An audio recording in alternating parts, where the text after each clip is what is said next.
ॐ श्री परमात्मने नमः। अथ अष्टमोऽध्यायः। अर्जुन उवाच किं तद्ब्रह्म किमध्यात्मं किं कर्म पुरुषोत्तम अधिभूतं च किं प्रोक्तमधिदैवं किमुच्यते अधियज्ञः कथं कोऽत्र देहेऽस्मिन् मधुसूदन प्रयाणकाले च कथं ज्ञेयोऽसि नियतात्मभिः। श्रीभगवानुवाच अक्षरं ब्रह्म परमं स्वभावोऽध्यात्ममुच्यते भूतभावोद्भवकरो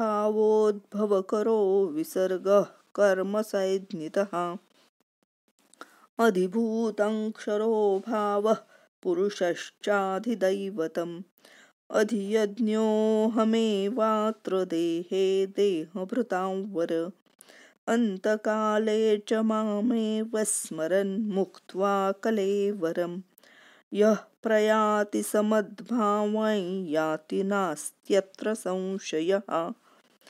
यं वापि स्मरन् भावं त्यजत्यन्ते कलेवरम्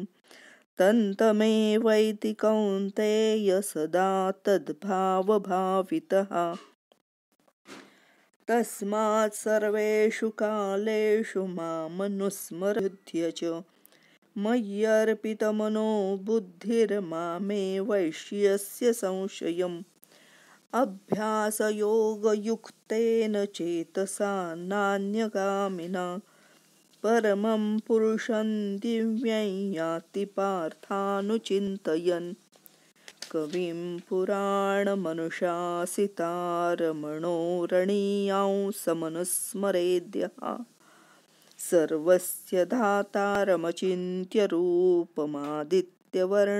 तमसः परस्तात् प्रयाणकाले मनसाचलेन भक्त्या युक्तो योगबलेन चैव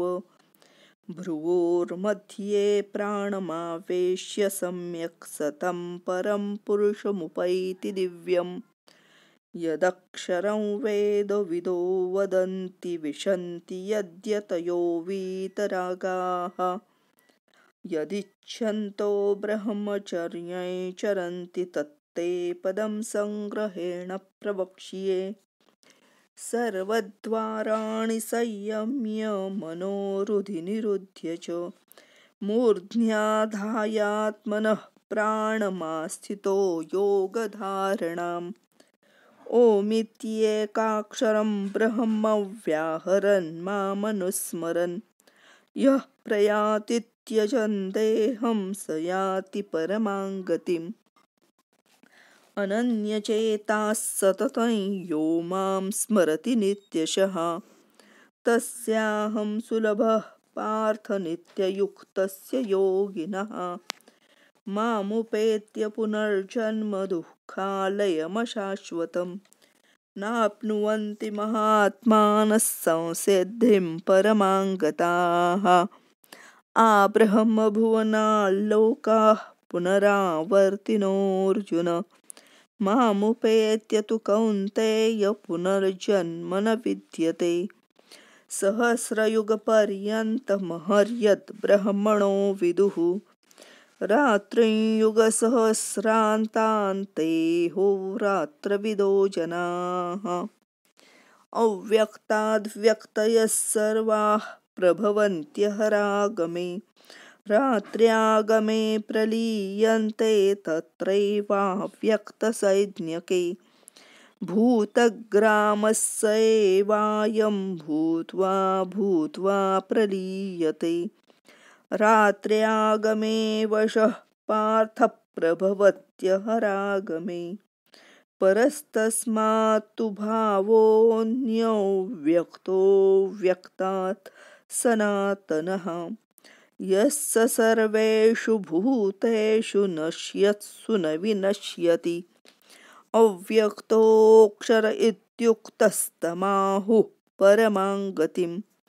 यं प्राप्य न निवर्तन्ते तद्धाम परमं मम पुरुषः स परः पार्थ भक्त्या लभ्यस्त्वनन्यया यस्यान्तस्थानि भूतानि येन सर्वमिदं ततं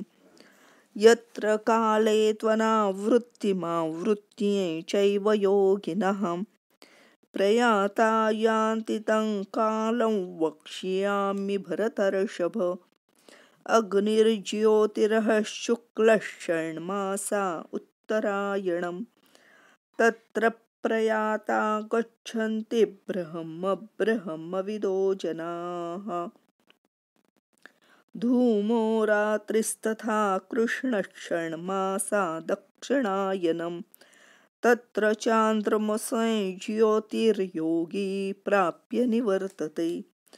शुक्लकृष्णे गति ह्येते जगतः शाश्वते मते एकया यात्यनावृत्तिमन्यया वर्तते पुनः नैते श्रुति पार्थ जानन् योगी मुह्यति कश्चन तस्मात् सर्वेषु कालेषु योगयुक्तो भवार्जुन वेदेषु यज्ञेषु तपस्सु चैव दानेषु यत् पुण्यफलं प्रदिष्टम् अत्येति तत्सर्वमिदं विदित्वा योगी परं स्थानमुपैति चाद्यम् ॐ तत्सदिति श्रीमद्भगवद्गीतासु उपनिषत्सु ब्रह्मविद्यायां योगशास्त्रे श्रीकृष्णार्जुनसंवादे अक्षरब्रह्मयोगो नाम अष्टमोऽध्यायः। श्रीकृष्णार्पणमस्तु। हरये नमः। हरये नमः। हरये नमः।